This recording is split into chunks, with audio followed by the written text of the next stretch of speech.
Hello friends, welcome to my channel. ఇక దర్శన్ అయితే తన రూమ్లో శరణ్య ఫోటో తీసుకుని ఆ ఫోటోతో అయితే మాట్లాడుతూ ఉంటాడు. నేను నిన్ను అపార్థం చేసుకుని చాలా పెద్ద తప్పు చేశాను. నువ్వు చాలా మంచిదానివి. నిన్ను చూస్తే అచ్చం మా అమ్మని చూస్తున్నట్టే ఉంది. నీ వ్యక్తిత్వం కానీ నీ మంచితనం కానీ అన్నీ మా అమ్మని చూస్తున్నట్టే ఉంది అని శరణ్య ఫోటోని చాలా ప్రేమగా కళ్ళలోకి కళ్ళు పెట్టి అలా చూసుకుంటూ ఉంటాడు. ఇక అప్పుడే అక్కడికి శరణ్య కాఫీ తీసుకుని వస్తుంది. ఏవండి, కాఫీ ఇదిగో అని అంటూ వస్తూ ఉంటుంది. ఇక శరణ్యని రావడం చూసిన దర్శన్ అయితే తన ఫోటోని వెనక్కి పెట్టుకుని దాచేస్తాడు.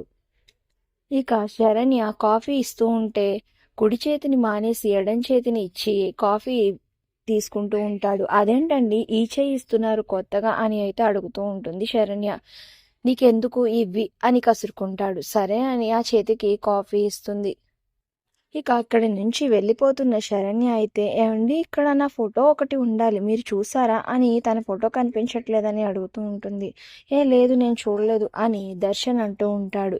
ఇక అటు ఇటు ఈ రూమ్లో అయితే వెతుకుతూ ఉంటుంది. ఇక అప్పుడే అక్కడ ఉన్న అద్దంలో అయితే దర్శన్ వెనక చేతిలో ఉన్న తన ఫోటో అయితే కనిపిస్తుంది.